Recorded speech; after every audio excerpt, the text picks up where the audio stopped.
I mean, it was amazing to win the one competition, but it was really interesting to see all the intricate details that go into it and the craftsmanship that's involved. It's not just about rugby, this is not just about the sport, it's about women and it's about women's sport and it's about putting us on a platform and knowing that we can do it. I just love that everyone was comfortable with telling us their story.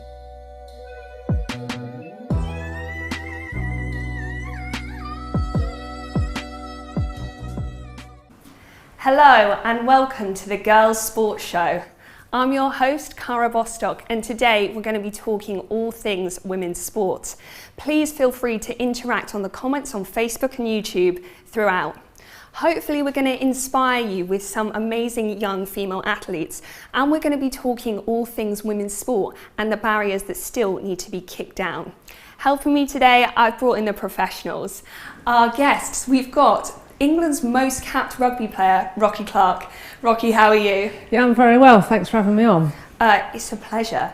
I mean, it's been such a big year for women's sport already. What's been your highlight so far?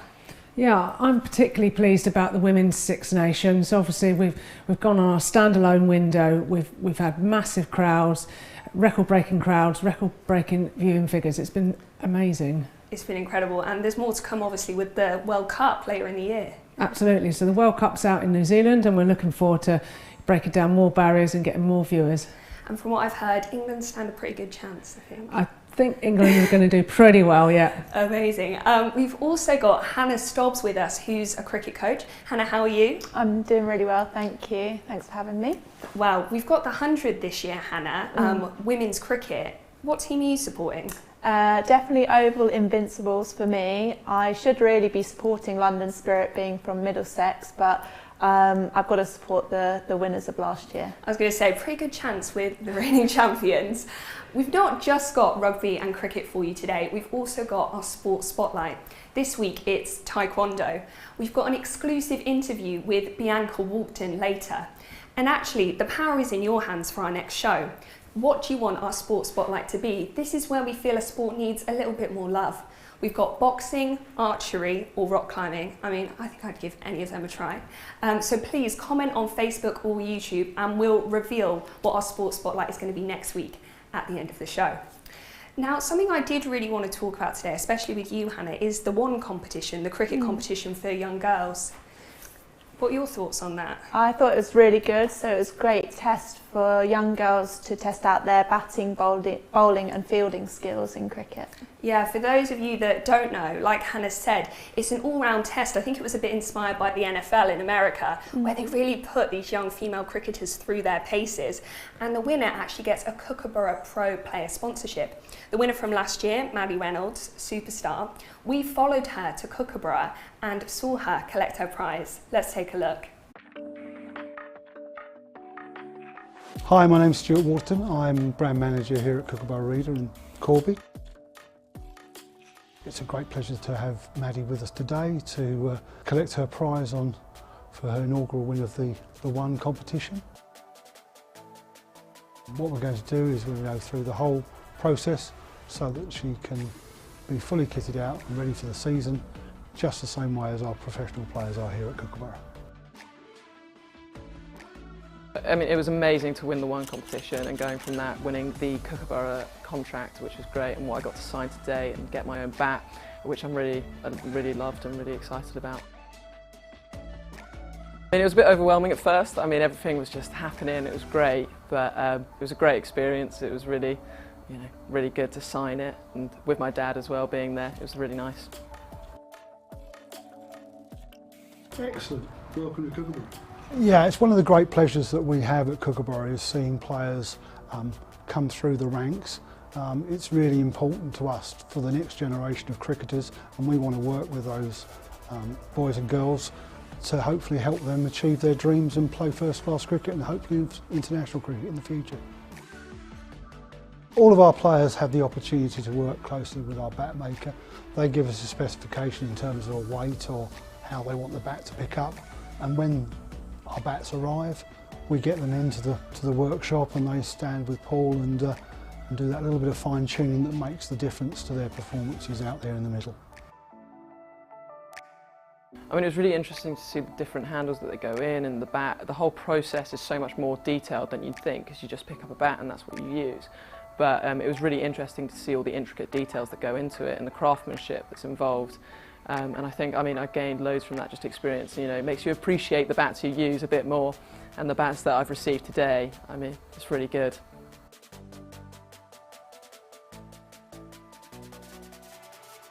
The bat is obviously the most important thing, but it's the support network that I have as a member of Team Kookaburra, which is really, we think, very important to try and help them achieve and perform to the best of their ability. Well, was it onwards and upwards, you know, so hopefully I'll go as far as I can in cricket, and I hopefully keep training, keep, you know, playing harder and see what happens from there.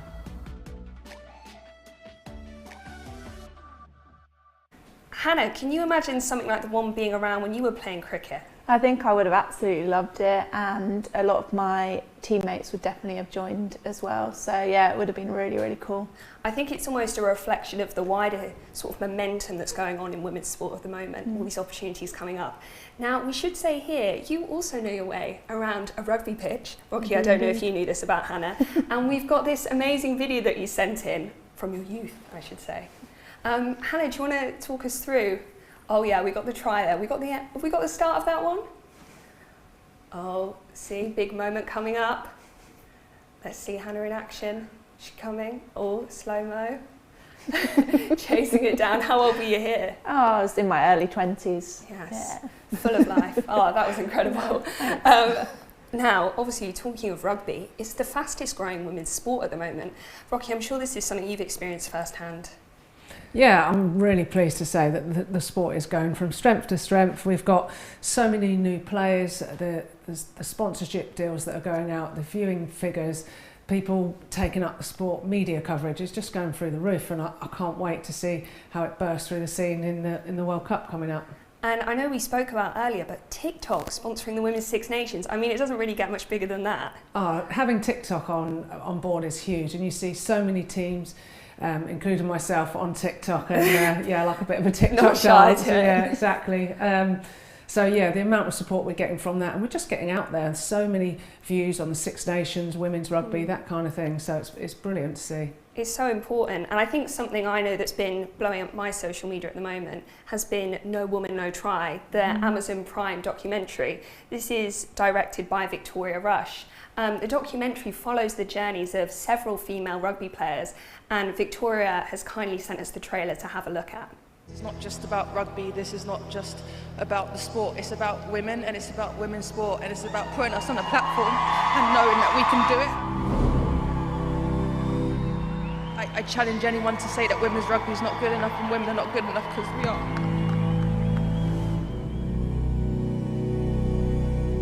It's tough for female athletes. They just want to play a sport they love. You tend to find that they'll face a lot of abuse for it.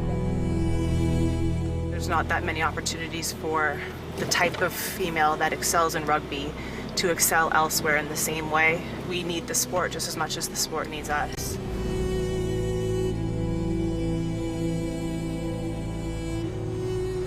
So this is the best thing about anyone coming to the SIP. You walk through the gate and you see my face. It was there in black and white in the rugby rule book that I could wear a headscarf and play rugby. And that for me was like, see, you belong in rugby. This is rugby telling you you're welcome. Rugby is the fastest growing sport in the world, but women's rugby is growing much faster than men's rugby. More and more sponsors are now saying there's huge commercial value investing in women's sport. There are a lot of women and girls that could use role models that don't all look the same.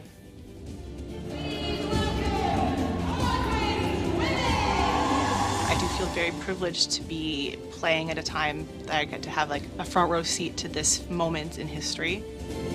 How can I help, and how can other male allies really help support the women's game? If you put your money where your mouth is, us as women will show you that we are worthy, as we always do.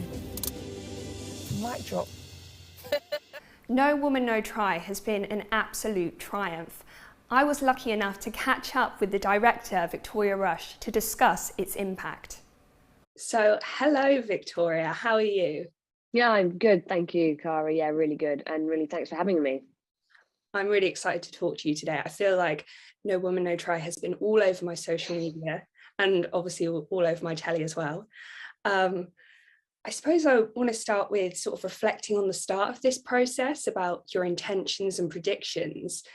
Did it turn out how you expected, the documentary? In every way and more, yes, it turned out better than we could ever really hope. I wanted to take the opportunity to hopefully make an impact on people, whether that was what they could do next or how they felt or what they'd been through. And in every way, we've had contact. Everybody in the show's had contact from people across social media saying that they resonate with it, or they don't feel as lonely through their experiences, or they want to make it better for their kids or for themselves or for others. And I think that's just, it's been an incredible privilege to be part of that conversation and that change. So I want to say, yes, it did turn out as we hoped, but far better than we could have possibly hoped for. I watched the documentary with my partner, actually, and he was almost more moved than me about it. Certain moments, you know, with the launching of Rugby because they couldn't get women's shorts. And I think it sort of showed how important it is we bring men into the conversation as well. And you obviously talk about that in the documentary. Sort of moving forward, as what do you think can be done to get more women into the sport and to help women's rugby reach that professional level? If you want to get the game to a professional level, there's going to have to be investment in it. The same as we saw with men's sport. They went through this commercialization of the game and how much is it worth, how much can be valued at to put money into it, and now we see a professional sport. And the same goes to the women's game. I just think there's always this underlying difference when we talk about professionalization of women's sport, that you go through the numbers, you talk about commercialization, there's always pushback. It happened with all men's sports, but this time around you also have to validate your existence in the sport too every time you have the conversation. And it's that stereotype and that stigma around women in sport that we need to get rid of, and that barrier will help break down access, visibility and funding. The three key things I think are always ingrained into how we can help professionalize any sport, whether it's men's or women. So I think if we can break down that stigma, like you say, and having more men watch the documentary and have more conversations with women in the game, follow them online and be part of that, broadcasters like you go, actually talking about the women's game and the men's game at the same time, again, helps break down the stigma of only men play sport and women don't, essentially. So I think for me, it's definitely something like that.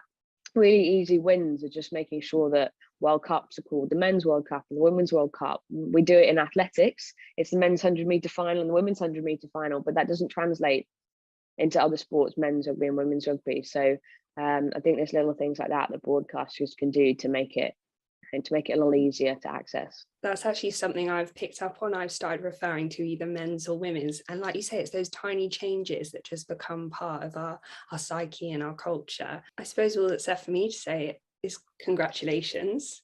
Thank you. What triumph. And I hope you can just take and appreciate all this love you're getting, because it's so deserved. And I think hopefully, like you say, we will look back at No Woman, No Try and be like, wow, what's changed? So thank you so much for talking to me. No, thank you. Rocky, I'm sure as a professional rugby player, you could relate to so many of the experiences in the documentary. Yeah, the amount of barriers that we've gone through, and you've got to think that I've been playing over 20 years. So, wow. You know, we used to not be able to get our own pitches, or we'd have to be on the back pitch, and we'd just have to go through so many things. And to see these girls now get the support that they deserve is really, really good, but we're still not anywhere where we need to be. I'm loving how Shauna talks about, you know, she's got teammates that are working 9-hour shifts and then they're coming to training, and then obviously she gets the professional side, and there's just such a difference. If we can get everyone there, it'd be so great. It'd be amazing. I mean, Hannah obviously is someone who loves cricket, loves women's sport, loves rugby. What were your thoughts about the documentary? I thought it was an amazing documentary. I could really identify with some of the issues that came up, and I think that some of my teammates certainly went through some of those. I personally didn't want to get to the full elite level, but I can really kind of empathise with some who did, didn't have that support in place. Yeah, it almost feels like we're in such an exciting moment at the moment that women's rugby and women's sport, we're going to look back in 5 years and be like, wow, it just absolutely rocketed. And it's people like Victoria and people like you guys who are just helping to push that. Yeah, it's absolutely amazing. Now it's time in the show where I should remind you, I know we've got some comments coming through and we're absolutely loving it, so if anyone else wants to comment, make sure you either put archery, boxing or rock climbing as our sports spotlight next week, and we'll be talking to Bianca Walkden a bit later in the show about Taekwondo. Now, back onto rugby, it's the fastest growing women's sport and there's so many young girls getting into it. We actually had one of our junior ambassadors, Hannah Stobbs. She sent us this video and it's all about the rules of rugby. My name's Hannah, welcome to Wrexham Rugby Club. I play for Valkyries in Wrexham. Today I'm going to be showing you some basic skills of rugby and I have my assistant. Say hi. Hi. You catch a ball as you do a W with your hands, not an M and not a love heart. One of the main things of rugby is passing. It's always important to pass behind instead of passing forward, like so. This is important because this game that we're going to play is good for game awareness in rugby, and basically it's where someone throws the ball up higher and then someone throws it normally, and it's to help with awareness of where the ball is and where the ball is going. So ready? You go high,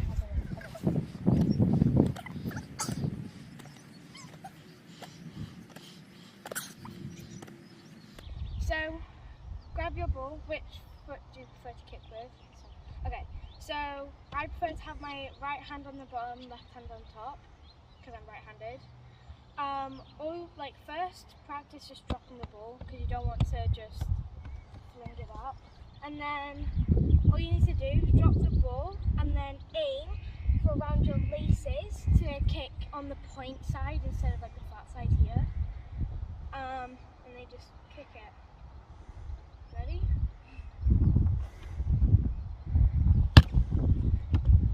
Voila! Now we're doing sidestepping. This is important for the attackers to get away from the defence quickly and easily. This is how you do a sidestep. Pachow! We are now going to demonstrate it. Pachow! The key messages are: rugby is for everyone, rugby is fun, rugby make friends for life. This is why everyone should give it a try. So, Rocky, what did we think about that? Oh my goodness, Hannah, she was amazing. Like, I'd love her to teach me rugby when I was younger. I just think the energy that's gone into it and so much thought and funny as well, absolutely brilliant. Loved it when the ball hit her in the head as well. It was hilarious. The comic timing on that, I was like, is this staged? Because it was absolutely perfect.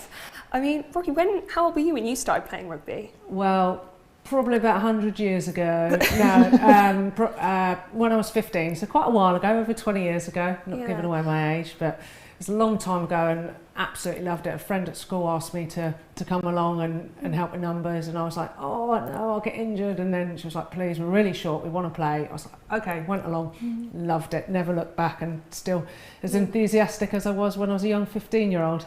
No, it's amazing. I know you do a lot of work with the Girls Rugby Club, and I joined you guys at Shelford, and it was just amazing to see so many young girls. I mean, you said you started at 15. When you see someone who's 7 or 8, you must be like, they're going to be incredible. Oh, it's so good. You see so many youngsters coming through, and whether it's boys or girls, they're just looking up to you, and that's my role now, that I'm coming to the end of my career, is to help inspire the youngsters through my coaching, and I absolutely love coaching at Girls Rugby Club and bringing the youngsters through and them having a wonderful day. Yeah. Hannah, it must be the same for you coaching young girls in cricket. Are you sort of inspired by this talent? Yeah, some of the talent I've seen this year has been incredible, and it's really exciting to see how the game is progressing, and there is an option for it to become a career for these young athletes. Yeah, that's amazing, it becoming a career. And obviously, Rocky, like I said, we were at Shelford, and our sponsor, Booby-Doo, was actually at Shelford as well. And that was amazing to see. They were giving education workshops on the girls all about sports bras.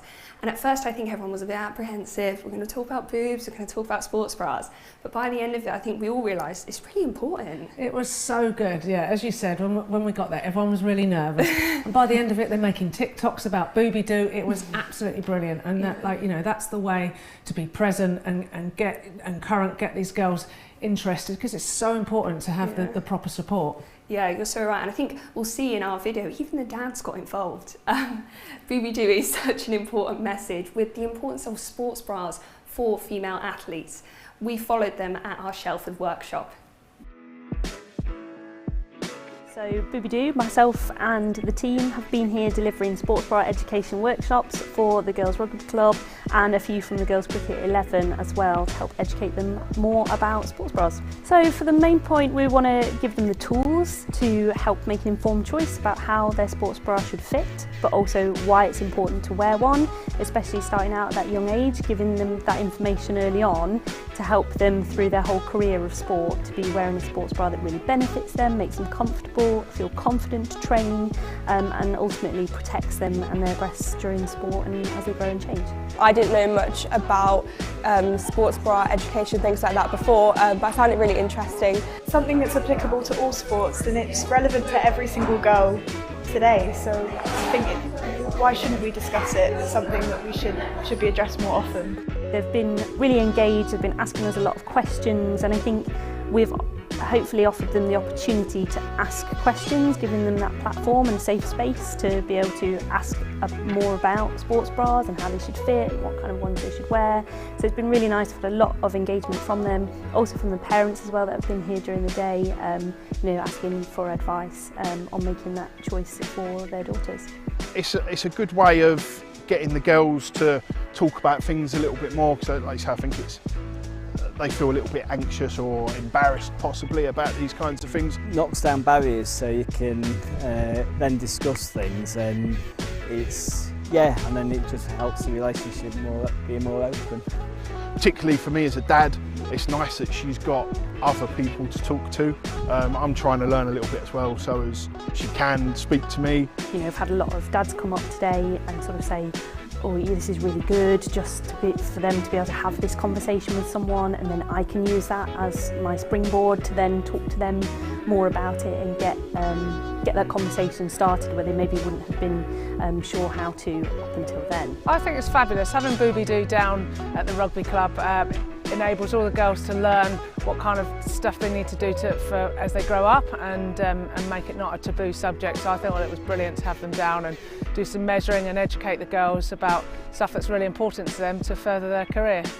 The main takeaways from the session, I think, are them understanding what a good fitting bra should look like, that a properly fitting sports bra is just as important as wearing one in the first place. So educating on good fit and hoping they take something away from that. Also that they start wearing one and taking pride in wearing one, that it is their most essential piece of kit in their kit bag, being a woman taking part in sport.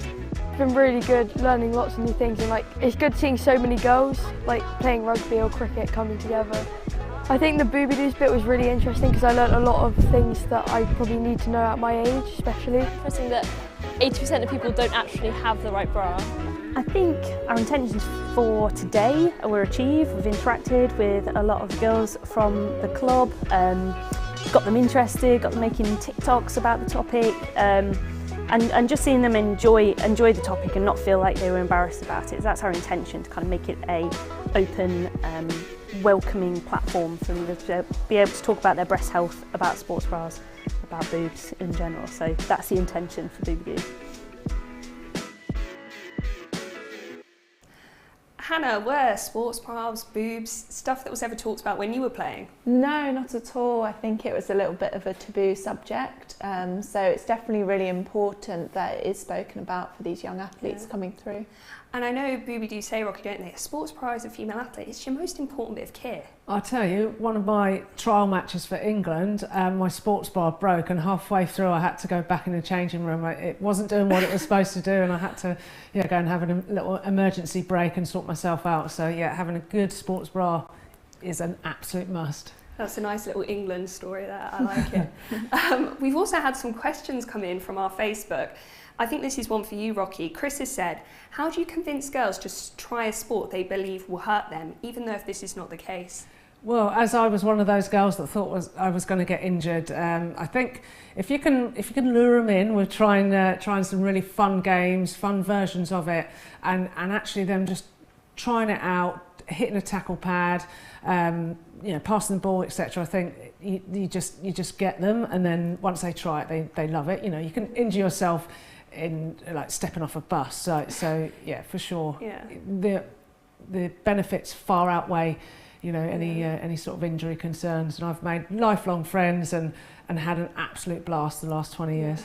I think, like we said, so many women are realising the joy of rugby and that sort of fear it's being washed away. It's incredible to see. Yeah, a massive amount. You see so many different walks of life, different people trying out rugby, and rugby is a game for all, whether you're short, tall, slow, fast, whatever. It's a game for everybody. Yeah, exactly. Now, it's that time in the show. It's our sports spotlight. Joining us now, live from home, to talk all things Taekwondo, is Bianca there with us? Bianca, can you hear us? I don't know if Bianca's with us now. We might have to come back. I think Bianca's having a bit of signal issue there. She's looking very good posing though. I think maybe before Bianca gets in, we can now reveal what our sports spotlight is going to be next week. Boxing, guys. Wow, that's cool. I can see that. What do you think? Giving boxing a try? Exciting. Yeah. I'm good for it, and I've got the name, and a theme tune, nailed it. Do we know what our walkout songs would be if we were boxing out there? Because Rocky, exactly, you have yeah, one it'd have to be Rocky, wouldn't it? Yeah, I can see it now. Yeah. And I think now is Bianca. You back with us? Hello. Yes, I'm back. Sorry about that. Oh, no worries. We're so happy to have you here. How are you? I'm good, thank you. Thank you for having me on the show. It's a pleasure. Oh, the pleasure is all ours. I mean, you're 3-time world champion, 4-time European champion, double Olympic medalist. I've got them all out now. How did this journey in Taekwondo start?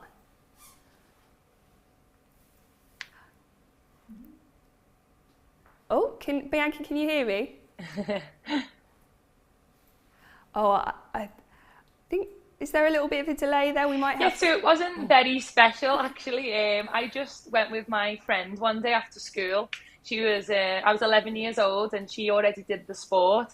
And she invited me to go along with her one day, and I was like, yes, I'll come along. I didn't know what it was. I didn't know it was in the Olympics. I didn't know how to spell it. I just thought I would give it a go and go for it. I think that's the key message from the show. So many girls. Yes, I can hear you, yeah. Because we they have give a bad it a go. connection. Oh God, I think we're in like a little party of replays here with internet connection, but we will carry on. I've got a couple more questions for Bianca. Bianca, we've actually got one of your really bad. Sorry. Training videos here, which we're going to play. If we can take a look at that. I'm so sorry. I think the connection's really bad. We're seeing some kicking now for you to have a look at. I think. Can you hear me now? I can hear you loud and clear. I think one of the good questions to be would be about what are some of the advantages of Taekwondo? You know, what's an average training look like for you? I don't know. I think we're going to have to leave it there with Bianca because there's just too much of a delay on that. But we did get to see her gorgeous face, and hopefully we'll be able to record this interview after the show and put it out on all of our social medias. What do you think, guys? Bye, Bianca. Give Taekwondo a try.